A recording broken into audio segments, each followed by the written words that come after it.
আমাদের দেখতে হবে।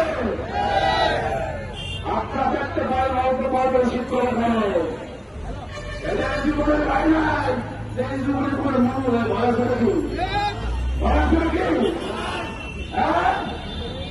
জীবনের ভয় নাই।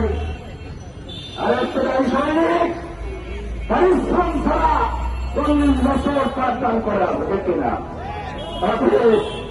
এদেরকে ভালো দেখে লাভ নাই, এদের তামাশা দেখে লাভ নাই। আমি আদায় করি ইনশাআল্লাহ।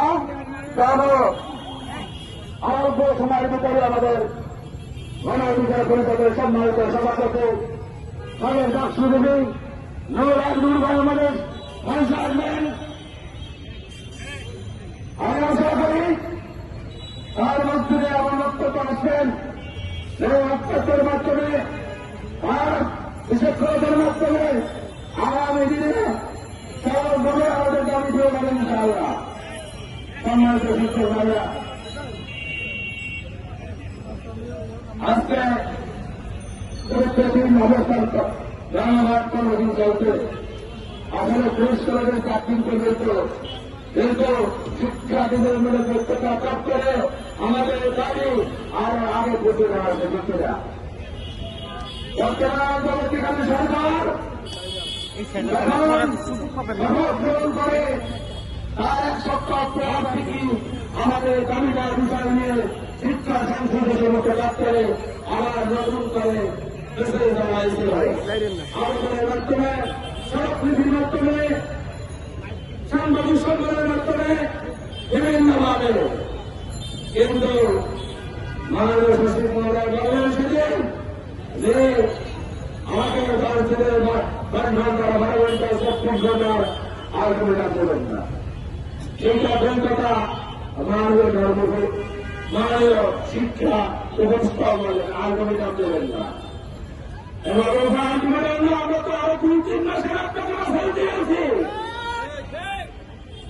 নজর দেওয়ার পরে যখন দেখলাম মাত্র আসে না, তখন আমরা এটাকে পেশ করে সামনে এসে রয়েছি। আমরা আপনার সন্তানের মতো, আপনি আমাদের অভিভাবক, আপনার সন্তানকে কিভাবে আপনি খুশি রাখবেন এটা আপনার ব্যাপার। আপনি সংশ্লিষ্ট আপনার সমস্ত যে সমস্ত দায়িত্বশীল আছেন রাষ্ট্রের তাদের মূল চালিকা শক্তি তাদের হাতে আলোচনা করুন।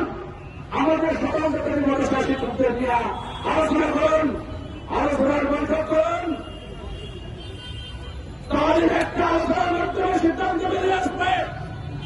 তার মাধ্যমে আমাদেরকে বিভিন্নভাবে আশ্বস্ত করে এই মাঠ থেকে বিদায় দেওয়া হবে না।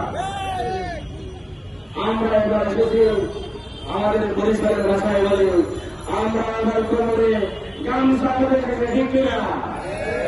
এই গামছা পড়া তো সহজ নয়, তারা আমরা অনেক গ্রামে মানুষ ঠিক কিনা। আমরা শহরের ভিতরে দাঁড়ালে শুয়ে শুয়ে বসে টাকা খাইয়ে এখানে আসে না ঠিক কিনা।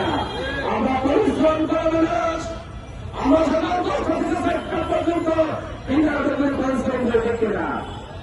এরপর আবার জমি নেমে যান, জমি নেমে আপনাদের রুজি অর্জন করি। তারপর লক্ষ লক্ষ শিশুদেরকে আদর্শ মানুষ বানানো চেষ্টা করে আসতে পারছি না। আমরা সরকারের সমস্ত কার্যক্রম আমরা পুরো দেশে আমাদের অবস্থা দেখে না।